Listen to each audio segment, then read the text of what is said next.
Hello there, and you're very welcome along to episode 38 of the Football Pod with Paddy Andrews and James O'Donoghue. Paddy, I think we got to start by congratulating our comrade James for reaching another county final in treacherous conditions in Kerry yesterday afternoon. James, good man, Jimmy. Congrats Didn't to get yourself off either, and which East Kerry. was plus, I believe. Thanks, lads. Yeah, kept the nose intact and no cards dished out. We're very proud of you. Must say, it's success all around. Yeah. Mm-hmm. Yeah. Well, tough game. No, Dingle pushed you all the way. Yeah, it was a game. It was anti-football at times. You know, it was just the conditions were just chronic, and it was difficult even to do the most simple things. At times, it was difficult. So, in fairness to Dingle, they were very well organised, and yeah, could have easily won it. And we got two great scores at the very end, last 2 minutes to go from a point down to a point up, just in the nick of time. Yeah, to go through to final. So, no, it was a nice, I suppose, a nice way to win it, but it was a difficult game. Now, I must say, everything was tough about it, but great one to get out of. Paddy, you were at the Dublin Cup final, which we'll come back to in a minute, but I was streaming. I have a question here first and foremost for Jimmy, right? Jump in, yeah. Paul Murphy kicks a phenomenal score to win it, right or over stuff. If he misses that shot and he's got the cliff and yourself inside and it's the last play to win it and he skies that one wide, what would your reaction be there? Well, to be fair, our forward line got no score from play. It was very tough to get any sort of a shot off, and he got it about 50 out, and he just said, you know what, I'll take the responsibility here and hit it, because sometimes you can actually overplay it. I know there is definitely something to be said for recycle, get the right shot, but it was so difficult to even get a couple of hand passes in a row at times that you could be turned over there and they could be on you the other end.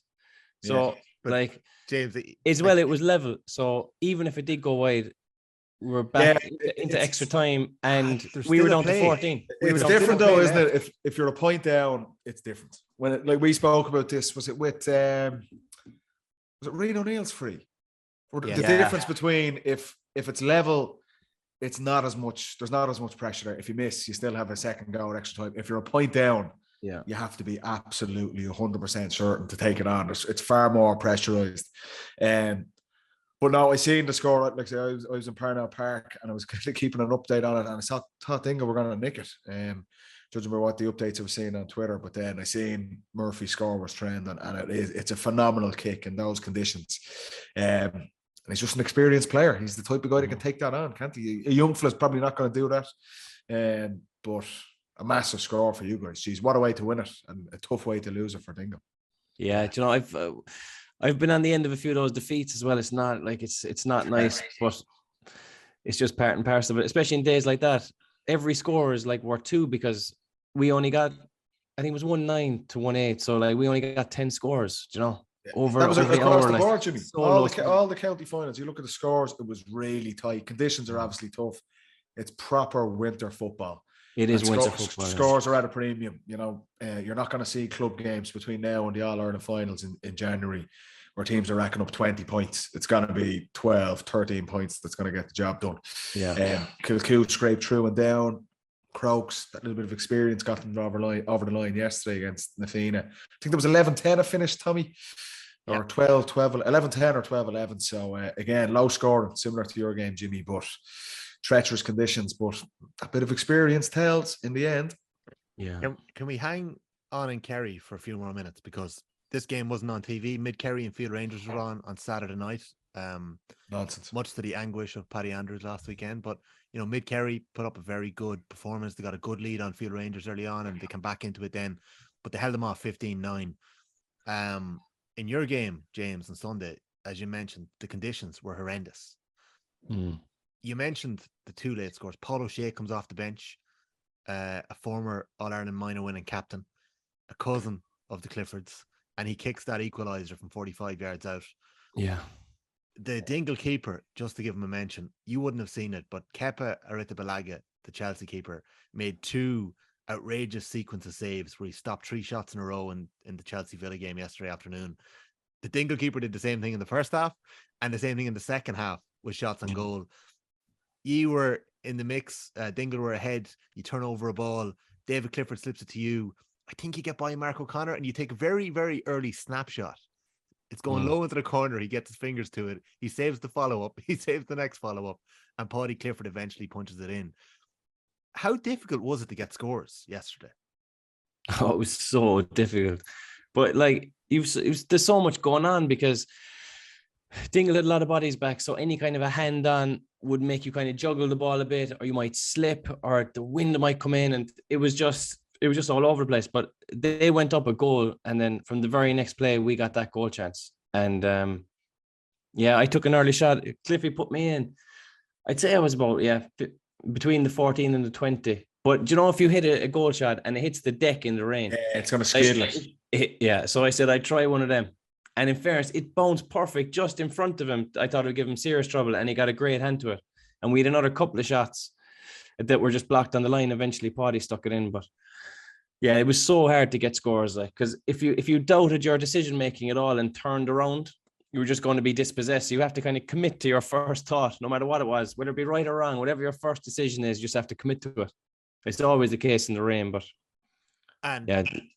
like when you talk about committing to the decision, there's no way Paul Murphy has the time to get the ball in his hands and then say, "Oh, sure, I'll go for it here." He clearly had lined that shot up from when the midfielder slipped it to him in the last minute there. Yeah, Paddy had mentioned it. You've David Clifford on the pitch, Paddy Clifford on the pitch, Paul Gainey's on the pitch, Paul O'Shea's on the pitch after landing a bomb from way out the pitch. If you're looking for a clutch score from your years of playing with Paul Murphy, would you have backed him as the ball was, you can be honest here, as the ball was landing into his hands? Did you think this is going between the posts? I would, to be fair. He's very skillful and always had that outside of the boot in the locker. But very often, saying games like that, I think we spoke about it before. I think it might have been before the All-Ireland, and we actually got it wrong. We said we'd be surprised if Clifford and Shane Walsh dominated the game, because usually they're kind of locked up in big games. We got that one horribly wrong. We got it so wrong. But even the last day, when there's a lot of bodies back defending, and if you have a fella who maybe is being marked by someone who's sweeping or dropping off them, if they can do damage, it's so valuable, because you don't have to look for the obvious target all the time, because probably like the defenses know what you're going to do. So if you have someone who can come up and throw an outside of the boot over the black spot, it's so valuable. Like, it's just it's a cheat code basically. Gavin Curran is the Dingle keeper. Mark O'Connor obviously was playing in a sweeper sort of a role. Did you feel like you were coming up against a professional athlete? Did you get a shoulder off him at any stage? Was there any difference? you were staying away from, were you? I thought, James, we've a comment in here actually. I'll dig it out now. You're looking very slim. Oh, you're looking good. Oh yeah, no. You're on the paleo diet, are you? Yeah, I'm on 1,500 calories a day now, just meat, raw meat. No. Well, you look spectacular. I'd say I'm just not in the gym as much, I suppose, and things like that. But yeah, Jesus, who sent that in? No, that was me who was making that observation. But I have the question here now. Let me get it up 1 second here now. This is. I always carried a bit of poundage in the arse. Like, I think I'm after losing a bit of it, right? But this comment is coming in from wearing bigger shorts. You're on the 38s instead of the 34s now. And they're always rolled up the top as well. This is from Big Bad Benny Trainer on Instagram.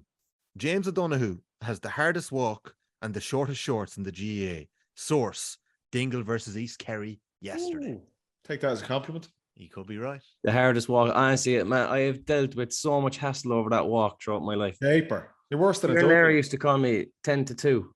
Who called you that? Kieran Larry. So I'm a Kerry captain. Yes. So you'd be right foot out to 2 o'clock and left foot out to 10.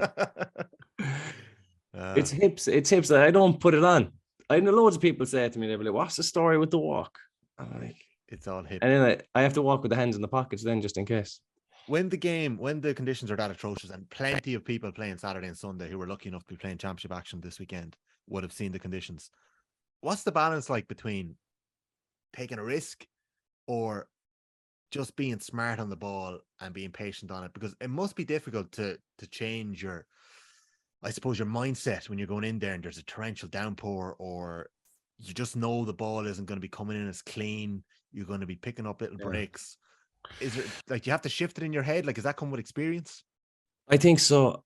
When I was younger, I was actually I actually had a bit of arrogance about it because it was like, right, it's pissing rain, but I'm not going to change the way I play for the rain. I have the skills to be able to deal with this, do you know?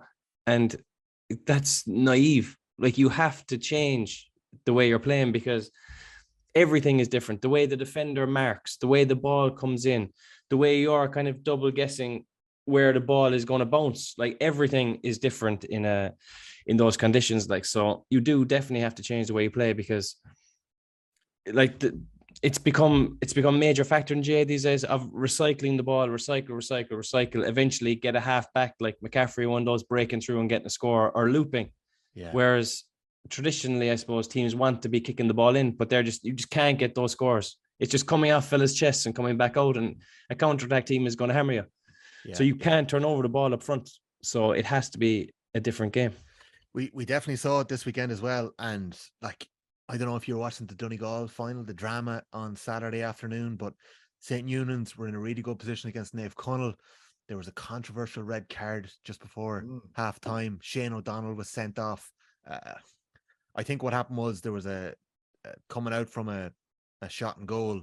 Kieran Thompson definitely meets one of the St. Eunan defenders. He hits the deck. I'd say it was a yellow card for Thompson at tops. And then 3 or 4 fellas get involved. There's no real striking action you can see. Shane O'Donoghue sent off. Eunan's are up against it in the second half. Naomh Conaill take over and Thompson kicks a couple of beauties off the left. Yeah. But it was very slow pedestrian football. St. Eunan's were holding on to the ball, weren't taking chances. And eventually they took a chance and they bombed the ball in and they got a goal. And they brought it right down to the wire, but they just fell short. But see if the wind and the rain is that bad though, and it happened in our game because Dingle had a serious aerial threat, so they were sending in a lot of long balls. But like the wind, it could do once it's up there.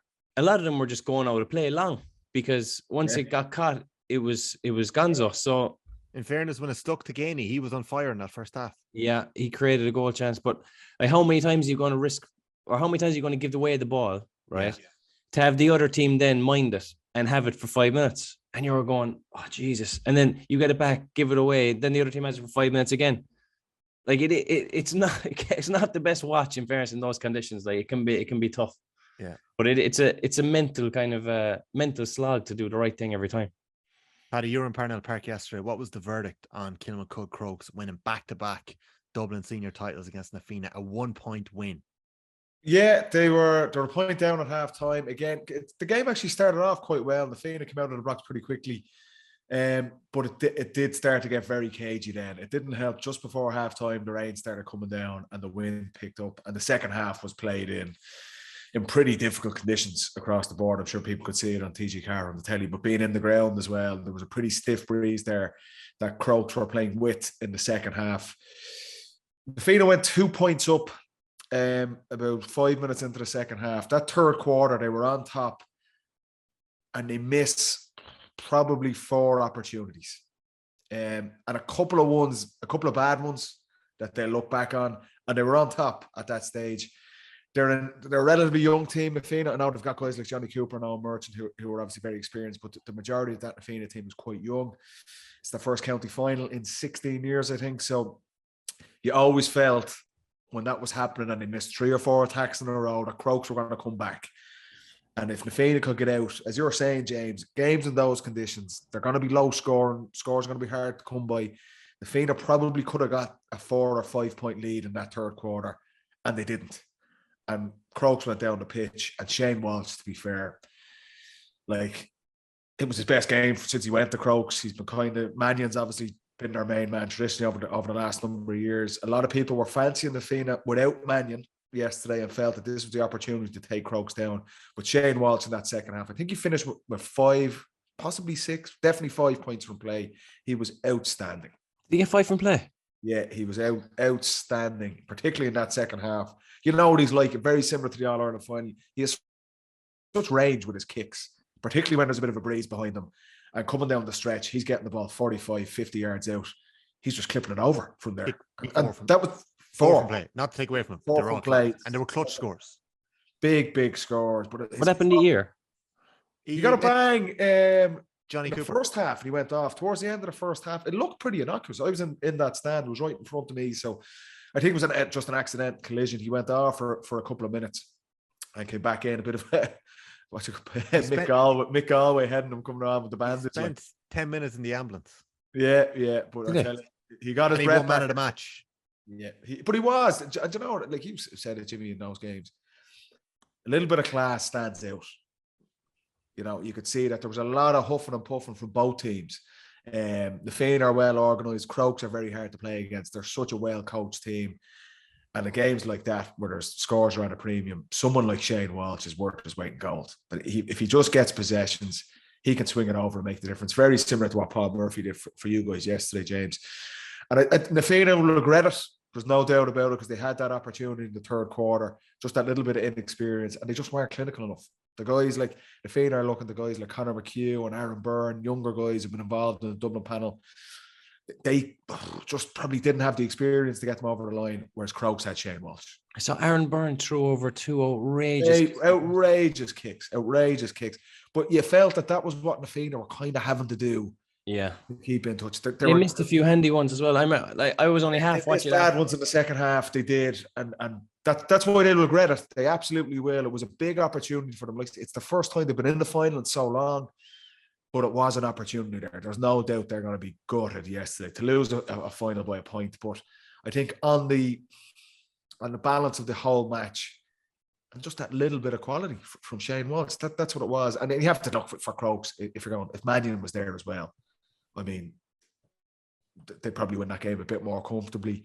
But for Crokes to go back-to-back in the Dublin Championship, hard going. They're obviously very, very close to winning the All-Ireland last year in the last second of the game against Kilcoo. So they have a bit of grit between them, and the experience they've built up over the last number of years stood to them yesterday in that game, and they just managed the game out, really.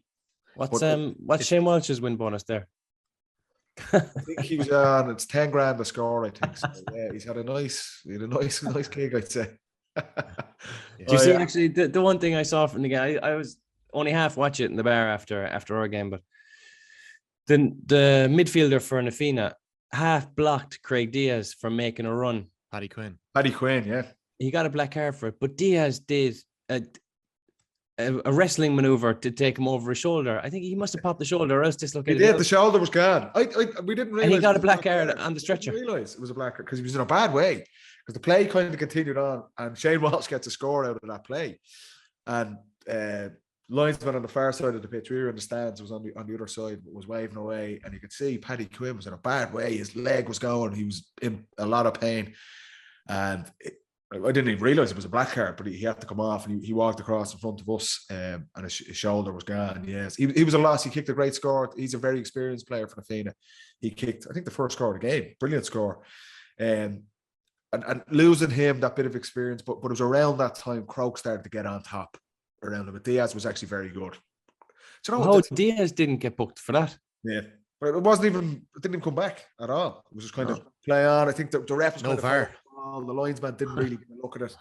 But it was a bit like was it Padraig O'Hara body slamming Shane Walsh? Do you remember that Connacht final where 2 Galway boys went off in the first half? Do you know, there was a little bit of more Ric Flair. I must watch it back. Yeah, there's a little bit of needle in it, but you'd expect that in a championship final, particularly when it's that tight. Diaz had a big influence. He did. The thing with Crokes, like a lot of their whole half back line, everyone on that Crokes senior team, I would say 8 or 9 of them have been out with Dublin at some stage. Yeah, a lot of them have played underage for Dublin. They mightn't be household names, the likes of a Johnny Cooper or Merchant on the other side for Nafina. But a lot of those Crokes guys, they're fast, they're fit, they're strong, they're well organised. They're just such a good unit. They're hard to play against. They do nothing really spectacular. They're just really solid. And when you have match winners like they've had with Mannion in the last couple of years, and now with Shane Walsh in addition, they're just, for a club team, they're just such a hard team to play against. And that was nothing overly fancy yesterday, but they grounded out. And okay, you're looking around the championship and you're going, who are favourites now that we go into the Provincial? I know there's a couple of county finals still left to be played, but they will without a doubt be looking at trying to win the All-Ireland from this point. Kilcoo are still in. But who scraped by 1 point extra time yesterday? We had 12 the Cork final will tell a lot. It will. The Bars against Nemo. Yeah. We had 12 finals yesterday over the weekend, lads. I'll run you through them and give you a bit on each of them, right? So in Cavan, Gowna bet Killygarry. Yep. Former Cavan footballer Martin McKeever won his first senior title as a 15-year-old 23 years ago for Gowna back in 1999. He was centre back yesterday on another one. So that was some gap that he bridged. So fair play to him and Gowna. Was he playing at 15? Playing at 50, or he was on the panel, or he came on anyway. He played a part in 99. Gowna are the other half of the parish. This is a funny one of Mullinachta, who would have won the Leinster title, beating Crokes a couple of years ago in Longford. So Gowna is the Cavan side, Mullinachta the other side. So they've been watching their parish, the other half of the parish, win great success over the last couple of years. In Donegal, Niamh Connell, Glenties bet Unions, as we mentioned. Kieran Thompson starred after that harsh sending off for Shane O'Donoghue in the first half. As you both mentioned, Kilcoo won their 10th down title in 11 seasons. Conor Laverty, down senior manager, started as they edged past Warren Point by a point. They also won their semi-final by a point, both games after extra time. As we've said, Shane Walsh kicked 4 points as Kilmacrud Crokes won the Dublin title. In Leitrim, St. Mary's, Kiltahart, upset the odds and they bet Mohill by a point. They came back in the second half, got in front. Mohill had a late chance to equalise it, dropped short, and the fisted effort went just wide of the goal. So St. Mary's held on there, big win. In London, in the county final, St. Kiernan's and Fulham Irish are going to a replay, 1-6 to 9 points. So it was low scoring over in London as well. St. Mary's RD and Louth won the senior title, the first since 1995. That was a replay against the Newtown Blues, 118 to 115. In Meath, Ratoath bet Summerhill, their third senior title. Ratoath won the junior in 2012 in Meath, and they've won 3 senior titles since then, obviously in intermediate as well. So it's a real rise in that parish. It's hashtag progress. It's gone in tandem with a population boom, but like that is testament to the coaching. They've obviously capitalised on all around them there in Ratoath, so fair play to them. In Monaghan, Ballybay upset the odds. They bet Scots down by 3 points. The incoming Clare coach, Mark Doran, and Jerome Johnson Sr. from Kilcoo were the coaches. And there's actually a phenomenal photo that's been posted by the Ballybay Pierce's Twitter account, which includes 6 men in it. All 6 of them are every single Ballybay winning captain at senior level. Paddy McCartney, who captained them in 1953, 54, 57, and 59. Sean McCartney, who captained them in 1969. Jim O'Hanlon, the captain in 1962. Owen McCartney, the captain in 2022. Paul Finlay, the captain from 2012. And John Joe McCartney, the captain from 1987. So that's a class photo. And the McCartneys obviously run the whole way through that. So that's brilliant. So fair play to them in Ballybay. A big win this weekend. Turlestrane did 7 in a row this week. They held off St. Mary's 15 points to 13. Clonmel Commercials, they're the big dogs in Tipperary. They won their 3rd senior title in 4 years. And in Wexford, Shelmaliers lost to Castletown by 4 points. That was a bit of an upset as well. Some of the other semi-finals, Éire Óg Ennis bet Cara Finn, and Ennis Diamond bet Camuria Bricken on penalties on Saturday afternoon. East Kerry will play Mid Kerry in the final. So it's Éire Óg against Ennis Diamond in the Kerry final. East Kerry against Mid Kerry in the Kerry final. Ballina and Westport won the Mayo semi-finals yesterday. 2 exciting games. In Tyrone, we had our semi-finals late last night. Ergal Kieran joined Carrickmore in the final. And in Waterford, we're down to the semi-final stage. Rathgormack played Galtier and Ballynacorty played Anire. So as well as that replay with the London final, we have the Armagh final still to play, the Derry final next weekend, the Fermanagh final, the Galway final, Galway semi-finals, Limerick semi-finals, and that is it really. The Cork final as well. So, and the Roscommon final. So there, still we're 16, 17 championship winners. We're getting through it.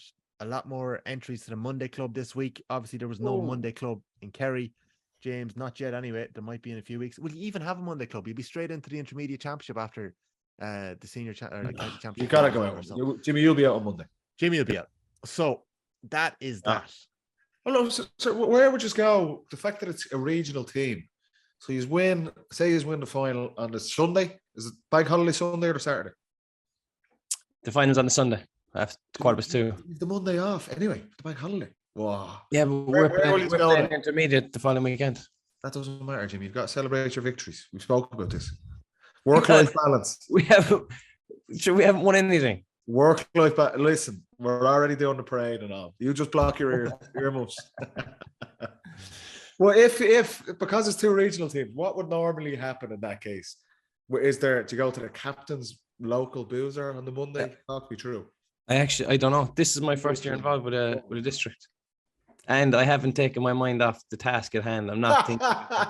Oh no, Paul! Your eyes glazed over as you said that. Rob Burgundy. Kick into robot mode. Yeah. I am not. I am thinking about the game and nothing else.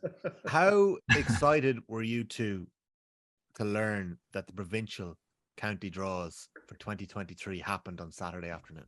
The GAA are marketing geniuses, aren't they? Like, they just know how to milk the absolute most out of their products, and that was it again.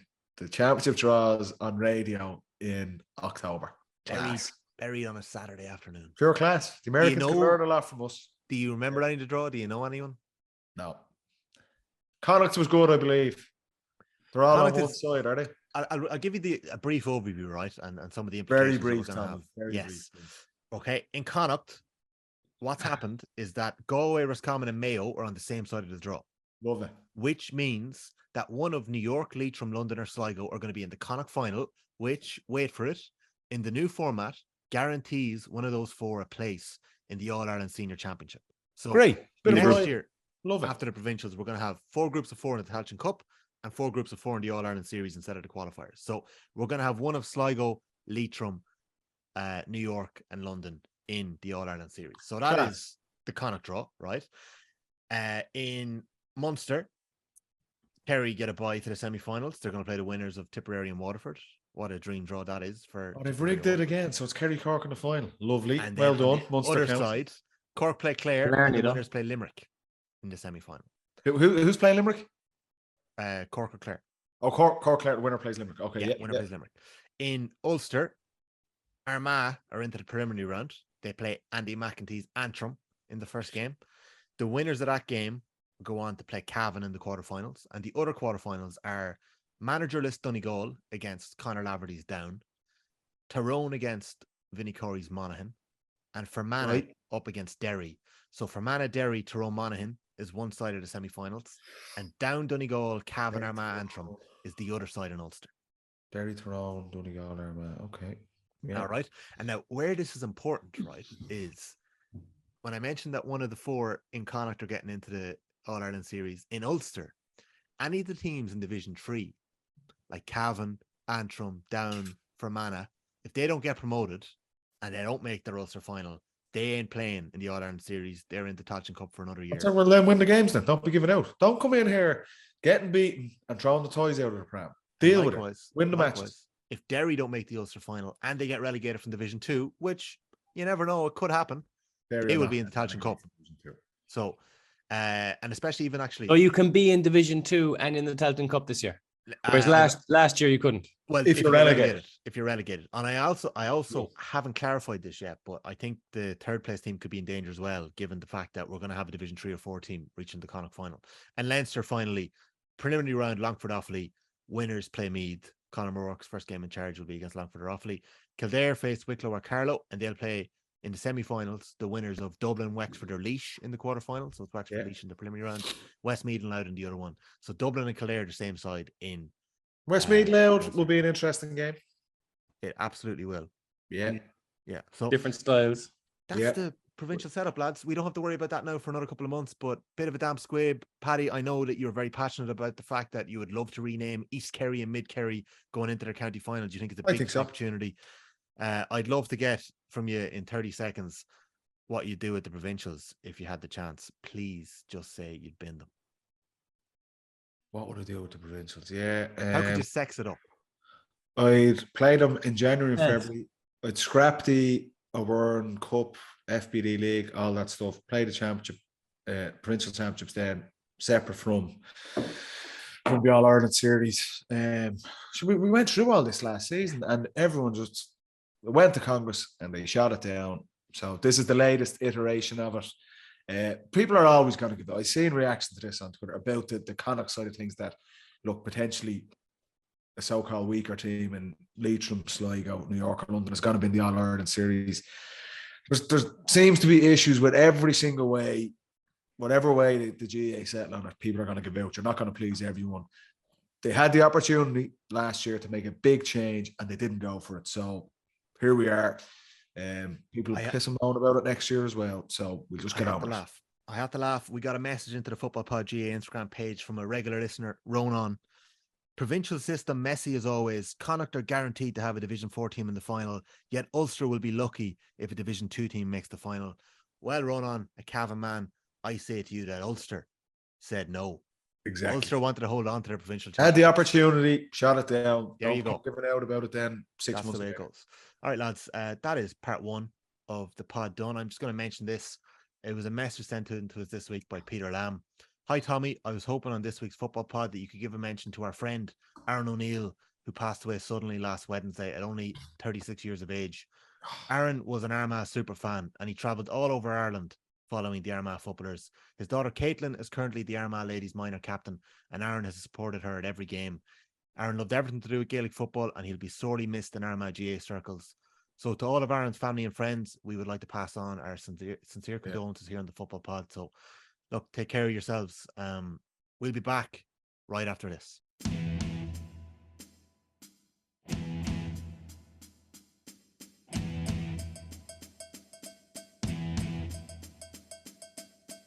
You're very welcome back to the Football Pod with Paddy Andrews and James O'Donoghue. A couple of topics to get stuck into this week, lads. Paddy, you had a trip this week to United Spurs. I am. Back over to Old Trafford. The buzz is back around United a little bit. True. No, he doesn't do that less anymore. Than 24 hours after a 0-0 draw. I don't know if the buzz is truly back, but no, go over a couple of times a year. So looking forward to getting over on Wednesday night with a couple of lads. Good game against Spurs. So yeah, hoping for the night games are always good, I have to say. Good buzz around. Bit of cracking into Manchester Wednesday afternoon. Sample the social scene there for a couple of hours. The shopping? Probably not as much shopping as you would think, but I'll potter around, support the local commerce in Manchester, and get out to Old Trafford for the game. So, yeah. Is Manchester good town? Is it? I'm actually. It's got a lot better. We went over. We stayed in Liverpool. Yeah, no, Manchester's a bit of crack. Now it's a Wednesday, like so. And I'm old now, so probably won't be out too late. But we could do. We've gone for a good couple of years now. We used to go over for Saturday games, and yeah, we'd have a bit of crack over there. You'd have a good time in Manchester. Yeah, I must say. Short flight from here. It's only like 30 minutes from Dublin. So we could do a football pod roadshow in Kevin Kilban's old haunt, the Crabtree in Manchester. I think that could be a good shout. There's a massive GA community in Manchester. I think that's a lot of big GA clubs there, and that's been over at a couple of events over there, St. Lawrence's and clubs like that as well. So lots of brilliant work, lots of Irish over there as well. So yeah, I'll go over, have a bit of crack, and hopefully could be the last time we see Ronnie in the flesh, lads. Yeah, could be, Paddy. You both missed it. You had GA duties yesterday, but you would have both missed 11th placed Liverpool beating second place Man City yesterday 1-0. Shook up the league a little bit. James, we were talking about this a little bit earlier on. A team like Liverpool, obviously, who were flying so close last year to doing so well in everything, have had a rocky start to the season, but managed to pull out a sensational performance, as they did yesterday against a team like City, or in such good form. Have you seen shades of that anywhere else in GA circles? Would it be too far of a stretch for me to say that a little bit like Dublin pulling out of the bag, Division 2 Dublin against Kerry in the All-Ireland semi-finals last year? See, Klopp had like they didn't pull anything out of the bag. They pulled out a big D for defeat. They had you rattled though. Oh, well, there's no points for that. No, to be fair, like it happens all the time. But if you think about Liverpool last year, they were in every competition right up until the end. Had a bit of disappointment, and then found it hard this year to get back on the wagon. Like, you know, even I was actually hearing Guardiola speak. He was being interviewed, and I think it was Rio Ferdinand actually that was interviewing him, and he said, "How would you keep the boys coming back year after year just as strong?" And he said, "I have to change up the team every year. Like, just get rid of fellas, just completely freshen it up." I really and that Liverpool team, that Liverpool team, not bad. That Liverpool team just went stale. And like injuries, that's stale. They only like it hasn't been a great start. I wouldn't say they're stale. Yeah, they're stale. They're stale. They're stale. Jordan Henderson is fucking stale.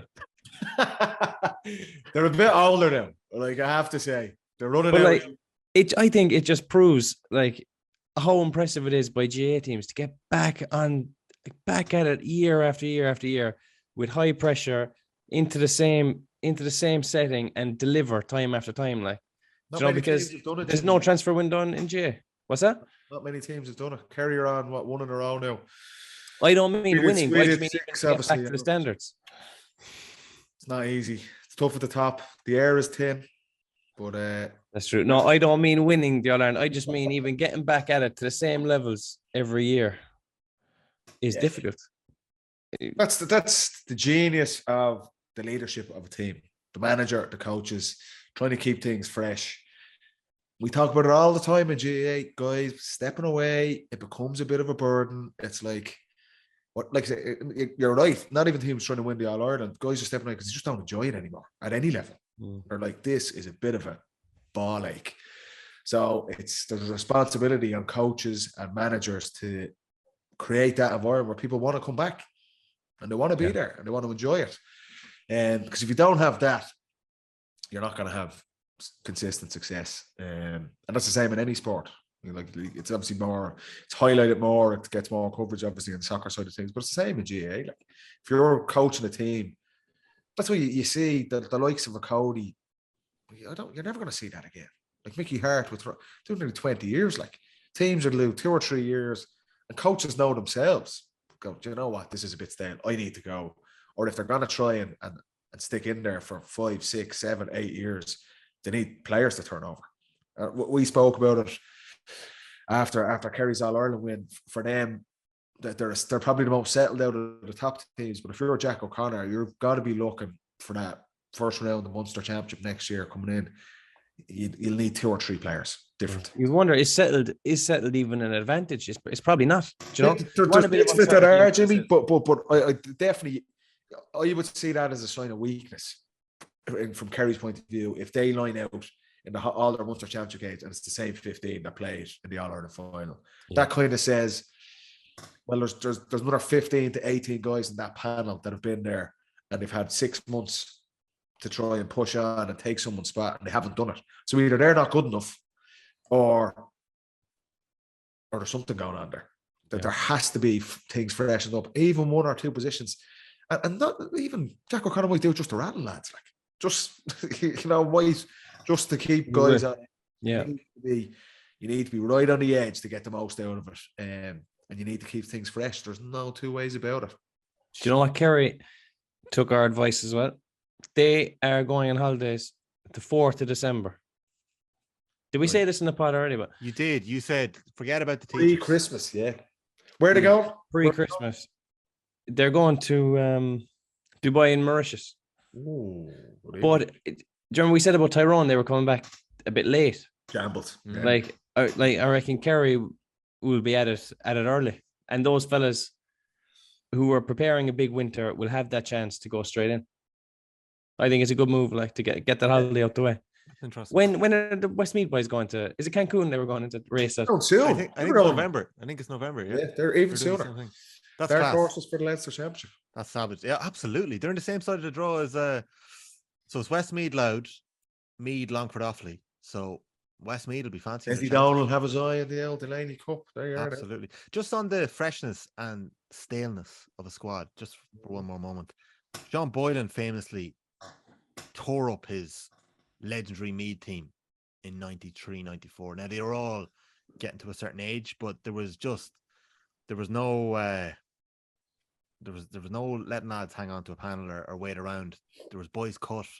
Lads were essentially forced to retire, and he rebuilt the Meath team. They were All-Ireland runners up in 1990 and 91, and over the next 2 years he gutted it and brought through the minor winners in 92, won a National League title in 94, and wins an All-Ireland in 96 with pretty much, I think Colin Coyle was still in the team. Where do you think Alex Ferguson got it from? There you go. Well, Alex Ferguson was spending a lot of time at Meath games around that time. Famously scouted Graham Geraghty. Had him he's season ticket holder in Navan there. Talking him up. Yeah. Did Jim Gavin did he do it continuously, freshen up the team, or was there ever a big cut? No. So guys didn't play as much. That was it. The midfielder was cut. The strong fella, what's his name? Very good player. With the Dubs? Yeah. Eamon Fennell. Yeah. He was tidy around that time. I think he was cut. He spoke about it that he was cut, and he never came in with Jim. I think it was Gilroy. First thing, no, Jim came in. Eamon would have played under Pat, and Jim, the way Jim kind of wanted to play, didn't feel that Eamon would have suited that. So he never came into the panel at all. Jeez. So that was kind of a big call. But with Jim, I suppose what we would have done, he would have brought the best young players that he felt would have been that were going to play with Dublin. He brought them into the panel early and basically had a 2-year apprenticeship for all of them. Conor O'Callaghan, Davy Byrne, Brian Howard, Murch. These guys were brought into the panel nearly 18, 19 years of age. And were you like mentors to them, or were you like no, saying, this is my spot? We never spoke about it. It was never like, I'm bringing in these young lads. They were, and you guys have to look after them. It was just come in and they just learned the ropes. And yeah, every one of them would have struggled initially. Of course they would, because coming into a high functioning team at that time. But that's the best way for them to learn. And it was very much a case of, you're here, you're in the squad. If you're unbelievable, you can play. But it took all of them the guts of kind of 18 months to build their bodies up. But they were in that environment all the time. So those guys would have come in. But Jim, we spoke to so much. He had the luxury, I suppose, the depth of the panel. He could afford to drop anyone. And it wasn't a big deal. And the players could never piss him off, because if they're being dropped, someone else pretty much just as good was coming in and taking their place. So we would have changed a lot of players. There was always, we had our core who maybe eight or nine players who were pretty much nailed on to play all the time. But there was always a couple of backs and a couple of forwards positions where it was up for grabs. And that was the beauty of it. It was never a case of there's 15 guys and the rest is, no matter what happens, you're not going to play. So, and that was the key to consistent success, to winning over a longer period of time. But that was just a bit of a freak of a group that we had the luxury to do that. You all went together. No, sorry, Tom. Do you know, like, fellas are brought into panels, right? And you've got your A team, say, and your B team, I'd say it's often the case that the B team players, right, wouldn't be coached maybe to the same level as the A team players. Say if the A's are playing the B's, and the A's really want to play a specific way, and they're learning that way against the B team, and the B team might be asked to kind of play almost like the upcoming opposition. I hear you. So I've actually noticed at times that sometimes a promising young fella might be brought into the intercounty panel. He might stagnate or stall a bit. If he's not forced to kick on, you can just kind of sit there in the panel and not improve too much if you're not careful. So I just think that's it's a dangerous place to be at times when you're in and around a talented group and you're not getting on. Sometimes you can just be you can be kind of spare, and it's tough mentally. There's a window, James. Like, if you're kind of, now it's slightly different for younger players. That window's probably longer because there's physical demands that they need to take time to build up. But if you're kind of mid-20s and you're on the squad, and I would say 18 months in, you've had a championship and a couple of national leagues, and you're still not kicking on, you're probably not going to. Yeah. I would say. And that's, you're right. If you're kind of 3-4 years at that, you're kind of thinking, but if you're not kicking on, where's the next guys to come through? And that's the thing you're talking about there. That can go stale for that player. But there has to be a fire put under you as well. Some fellas have their own natural fire to kick on. But sometimes you need almost the fear of being cut to take you to up a step or up a notch or closer to the boys, because sometimes you can't see the route yourself. Yeah, it is. It is ruthless. Yeah. You know what I mean? It's a hard gig, and mentally it's hard. You feel like you're doing everything, you're not getting in, and it's a tough place to be at times. Even for some of the best guys who are starting to get dropped or coming to the end, that's mentally hard. It's such you don't really see much of that from the outside looking in, but when you've been through it and you've been in that group, we've both obviously been there at the highest level for the guts of a decade each. You see some mental things going on. Guys who are uber confident and it's going so well, and 6 months later they're struggling for form and they're just, it weighs on you. It's a mental challenge for guys, I'm telling you. As much as a physical thing, if things aren't going well, injuries, all that type of stuff. Can I ask you, does anyone stick out in terms of, for either of you, somebody who you could just see, whether it was form or confidence or injuries, it wasn't happening for them? You know, you've played with them for a couple of years, you know that maybe they've changed a little bit, the head has dropped, and next thing, something's happened and they're back. Who was it? So that was a big one for us. Niall Scully. Scully was out. He would have been dropped a couple of times. He would have played a Burn Cup. He was in and out. Might have been on a couple of league panels and then was cut and came back. And it was 17 was probably his breakout year. He started playing a couple of championship games. And look, there was easily times with Scully and it was like, it's not going to happen. That's it. Getting dropped a couple of times. Like that. This is more than once. Off panels, he was dropped, was it? Yeah, gone. Like played a Burn Cup and it was like, sorry, go back to the club. And then next year you're getting the call to come out again, World Cup. That is a hard gig. That's some journey. Yeah, it was a massive respect for Sculler. He's a great bit of stuff, obviously. But that, there was definitely times you're looking going, it's not going to happen. It's stuck on, and that's credit to him, to his club, to the coaches, to kind of see there's something there. Something there, go away, you got to work on it, you got to play. And he would have played a big thing for, I think he played in a Burn Cup. We stopped playing the Burn Cup. I can't remember what year it was. Jim, basically, we used to go on holiday for it. Maybe 3 or 4 years into Jim's tenure as manager. And Paul Clark used to take the team, didn't he? Yeah. So we kind of development squad, and then maybe some of the best under 20s or 21s would play it. I'm like, Scotty, I remember us playing in that. Like, that's a hard spot to be, to try to go from there to break into the team. And then he did it. And that was a hard gig. That is a hard gig, but look at him now, multiple All-Ireland, key player towards the end of the 5 in a row period, All-Star. He's one that definitely stands out. Because, do you know what switched or what happened? Or I don't know. It's going to be so laid back, and I probably haven't actually spoken to him in depth about it. But I'd say that's nearly an exception to the rule, because I've seen guys who are really technically really good players, and it just didn't happen. They just didn't get back. And it can be, like you were saying, Jimmy, you spoke about Paddy Clifford before, similar vein, that he was told to go away and wasn't getting a crack, and then was still doing all the training in the background, that if and when you get that one opportunity again to come back, you have to grab it. Yeah. 100%. I have one. Go on. Donaghy, I'd say nearly Donaghy had 2 careers. Donaghy had like so much success, say, just before his 30s, and then kind of in his mid-30s, he came again and was unbelievable again. But he had a little bit of a lull. In 20, did he lose his place maybe in Kerry, maybe 2013, 2014? We played. He was big with Jacko. Jacko's first go and Pat O'Shea, was he?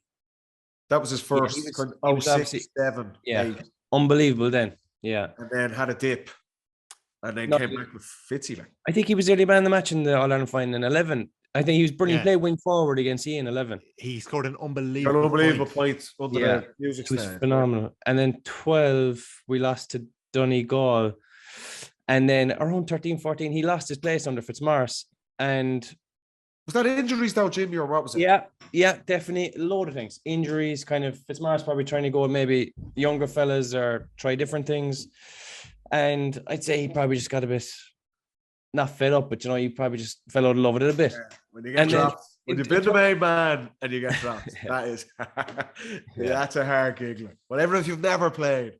But if you're a Donaghy, who was like a superstar, and you're getting into your late 20s, 30, and you're starting to get dropped, that is that's a hard gig. It didn't. You could get pissed off big time. I'm trying to picture this, James. That didn't last long for Donaghy. It must have been 18 months. And it wasn't. No, it was. He was always going to turn it around. He didn't start in 15 against us. Well, no. What about 14? That was after. But in 14, we played Galway in the quarter final, and he got no game in the quarter final against Galway, and like I don't know what must have gone through his head, but he was very famously written off as well, wasn't he? I'm looking at Brawley column wrote him here. off. Brawley was given him. Yeah, June 2014. Catch a falling star, put him in your pocket. The Sunday Mail. Yeah, Dane, legend, came on against Mayo, set up the goal. Same in the replay. Gets the goal in the final in 14, wins it for us, and he's back in the team again, 14, 15, 16, still playing up to 18. Like, he got that little bit of a kick on and he was unbelievable again.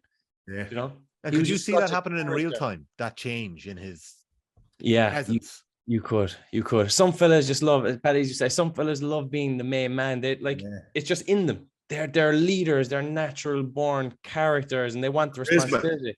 Yeah, I remember we were in meetings around that time, and he was probably quiet when he wasn't on. But then when he was starting for the replay in 14 against Mayo.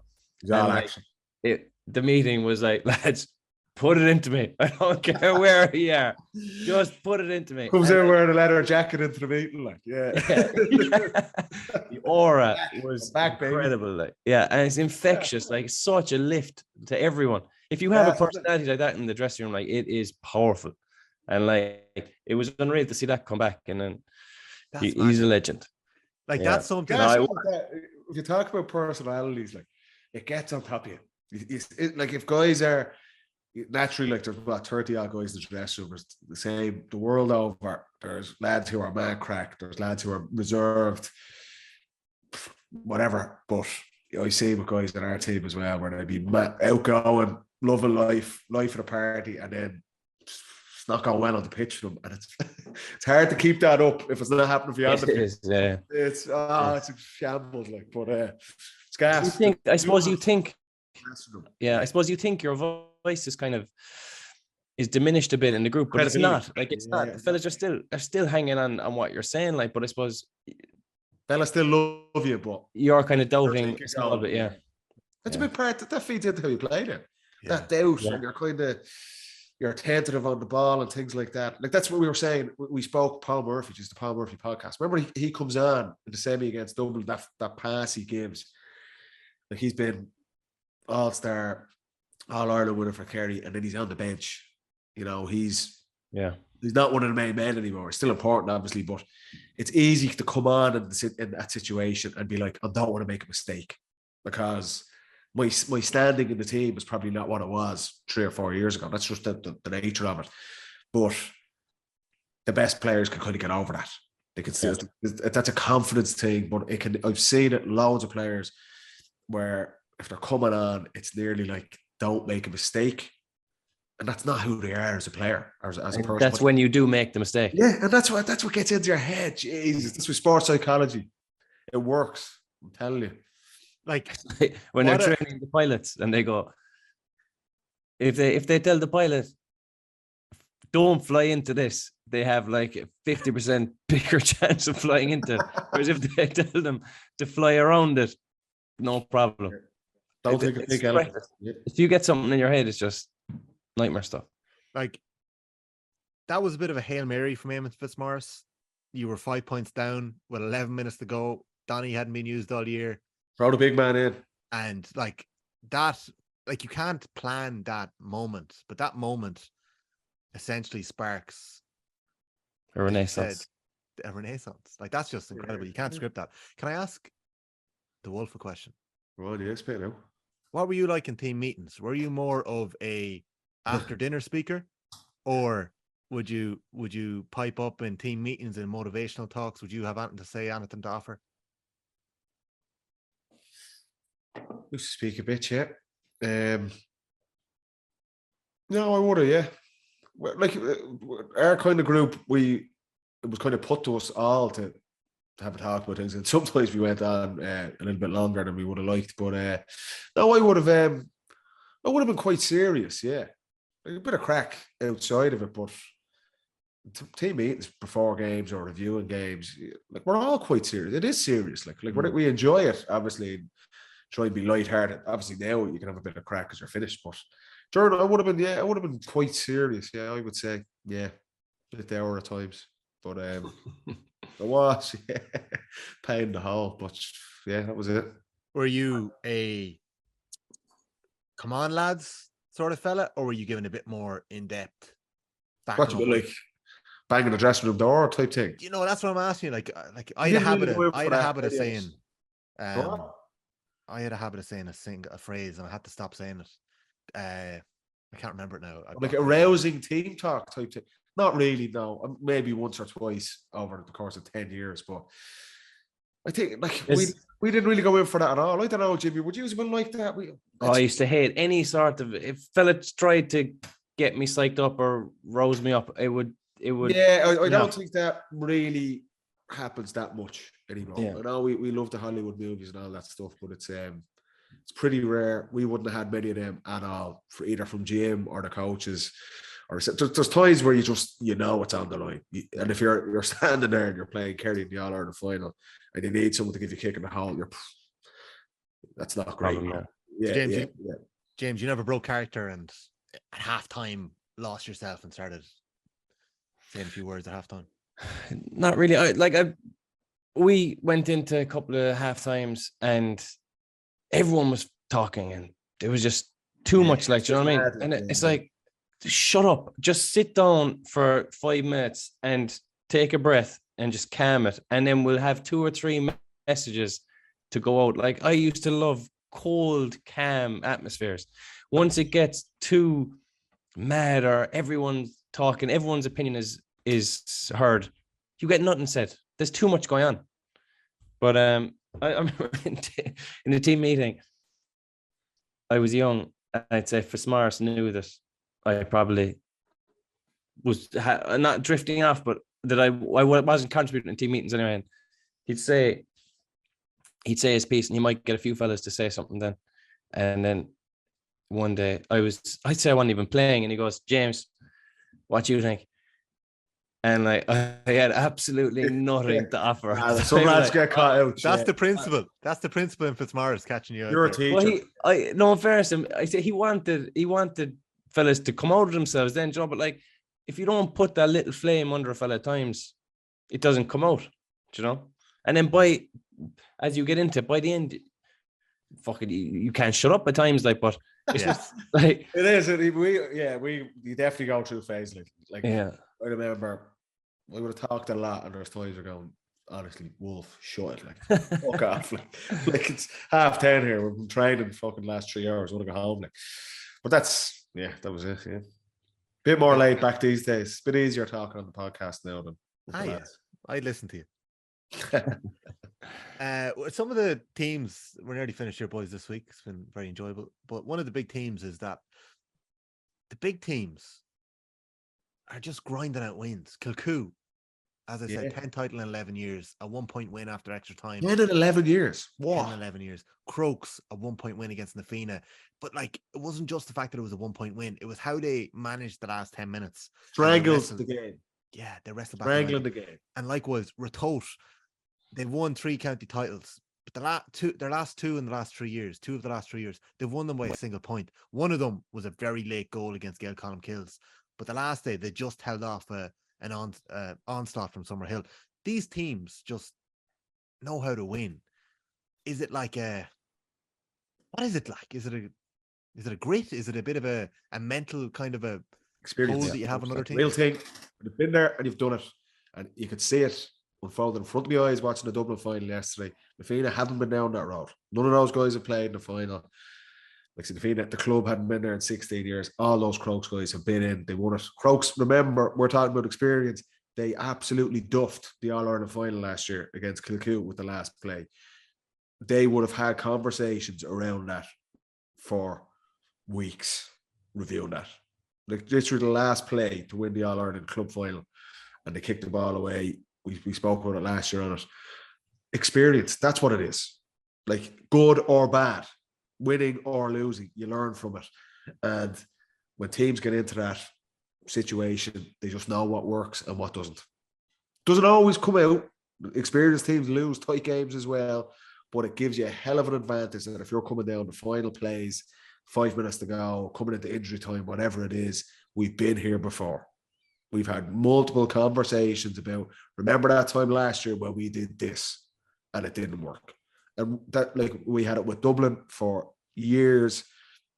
We would have the most minute plays, or the most seemed like innocuous moments in a play coming down the stretch, and we would spend hours talking about this, hours, and everyone would be sticking their oar in.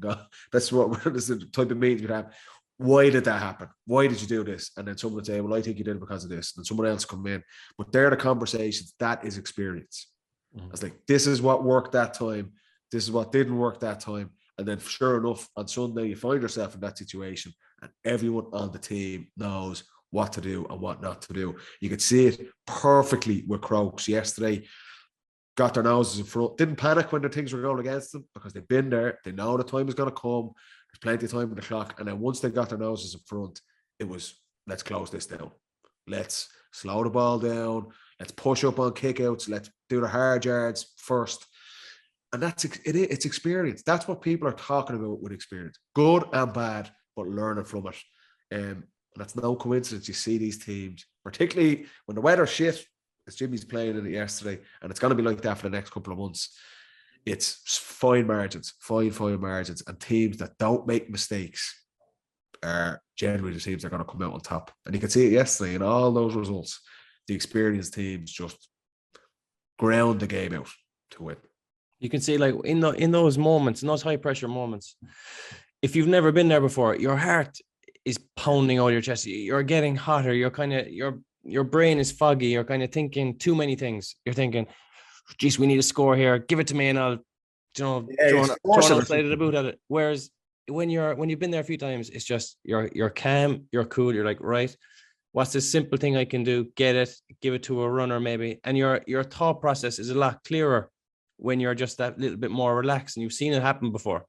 But like, it takes a couple of times to be in the real heat of it to be comfortable in there. Everyone used to laugh at us. We used to say, stick to the process. That is... I did. Yeah, and we won how many All-Ireland finals by a point? I know. Yeah, I know. People still laugh and they're listening to this go, would you ever fuck off with the process? Oh, I actually honestly, coming down the stretch, it was like, this is what's going to work. Don't get caught up in this, that, or the other. Just do your job. And everyone was on the same page. And sure enough, we started winning the tightest games. Yeah. Boring. So boring, but it works. I believe in now, Paddy, and maybe it's maturity, and maybe it's that I've spent time in your company. We're all just old catchers now. Yeah? I did not Experience believe is a thing. I did not believe poor Johnny Cooper when he looked the camera down the eye and he said he was sticking to the process to beat Wicklow back in 2016 or 17. Yeah, you can't just turn it on. But look what happened over the next 4 or 5 years. You gotta live it. Couple of quick fire questions, boys, to wrap up this week's episode of the Football Pod. Thanks very much to everyone who's listened in. We have a couple of big guests lined up for the next couple of weeks. I hope we have one next week. All going well, we will. So that'll be a bit of crack. A couple of random ones here. Okay, this is coming in from Anders McGill. This can be really quick. But he wants to start a petition for games to restart with a throw-in after a goal is scored so players can celebrate properly. I like it. Any takers? I'm an ideas guy. Give me his number. Whipping off the shirt. Bring him into my marketing team. Celebrating to the town end. Okay, that's Anders' idea. I agree with that. I think coaches have to wear suits on the sideline. I think that's another plus as well. We've already spoken about naming rights. Yes. That's important as well. It's a logical next step. But celebrations, yeah, I agree. What's his name? Anglers McGill. No, Angers McGill. And look at it, his Instagram name. I could be getting it wrong. But thanks for the question. Celebrations, I agree. Yeah, bring them in. Charlie Nolan wants to know, what is your favorite type of cheese? Tommy, is this podcast is descending into farce? Come on, Paddy. You're not a cheese man, no? What's your favorite color? For fuck's sake. Where'd you get your shades? Great British Bake Off. Block Chazzer. He's not coming on again. Easy singles. Next. You're not giving us that? Okay. All right. I have one here on... That is a classic. That is a wine. Fuck's sake. How did he write that into the He's in the Monday Club. That's coming live from the Monday Club. Hasn't slept in 36 hours. Like, this is a good one, right? It must have. It's coming in from Patrick James. Now, concentrate on this one. Let James know. Big congrats to him and the East Kerry side. An amazing way to end it against a Dingle team who must be sickened. Myself and my mate Chris drove down all the way from Belfast specifically for the game. We had a great night out in Killarney on the Saturday night, taking in Foley's, O'Connor's, Reedy's and Sheehan's before going to the match on Sunday. And despite the desperate weather, both teams put on a great game. And just to shout out Paul Gainey, Jesus, how good was he? Now, question number one for James. Can you tell me how the divisional sides form good camaraderie when they're rivals at club level, boxing the heads off each other?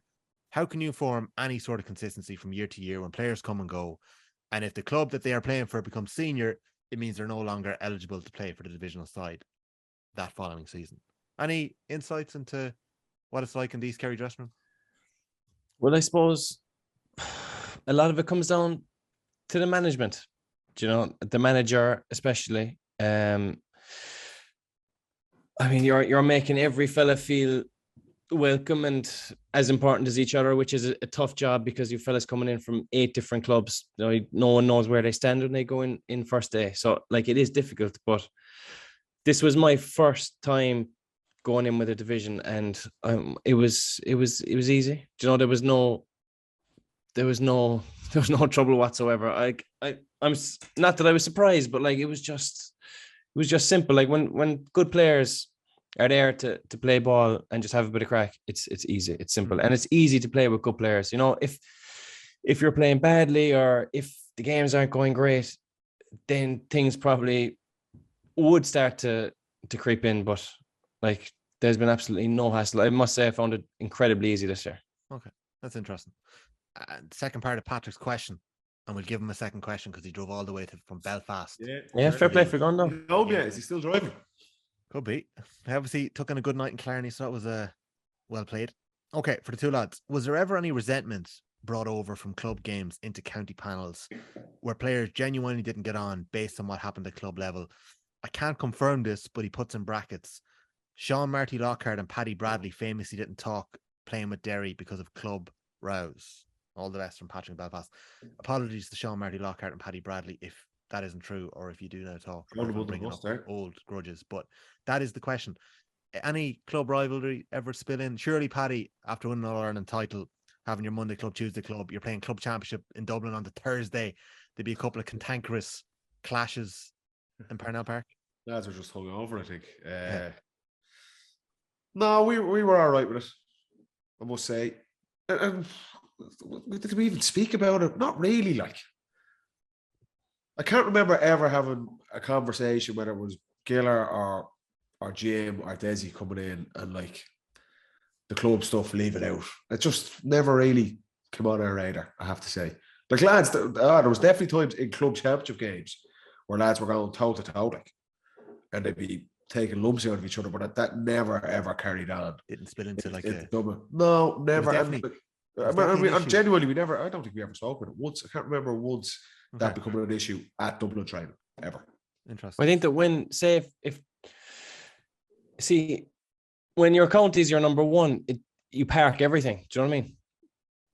Like, I know that say in different counties, like the club scene is unbelievably intense and difficult. Like, but if you're going for the biggest prize, like, then you can't afford it, Jimmy, can't you? Not? You can't have lads pissed off.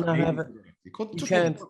No, you have to park it, and if it's affecting everyone else, if that is the case, like I'd be embarrassed to be involved in something like that. If everyone knew that I wasn't talking to the fella across the dressing room because of something happening, I would be embarrassed. Like, so I think you can never let that happen. No chance. I'd just like to reiterate that I'm distancing myself between any rows between Paddy Bradley and Sean Marty Lockhart that may or may not actually. You said it twice now. He'll edit this. Putting it on the record. The producer, like. And Charlie Nolan, just so you know, you can't beat a bit of brie. That's my favorite type of cheese. Oh. So, lads, I think that's where we leave episode 38 of the Football Pod. Baby bells. Pleasure spending time in your companies this week. Good question, Charlie. James, best of luck with club training this week, or sorry, should I say regional training this week? So, best of luck. Paddy Andrews, best of luck in Manchester on Wednesday night. I'm going to have a great time. Have fun. And I look forward to speaking to you both next week. To everyone at home, thanks for listening in. Share, subscribe, and get talking about the pod. We will be back next week. Enjoy.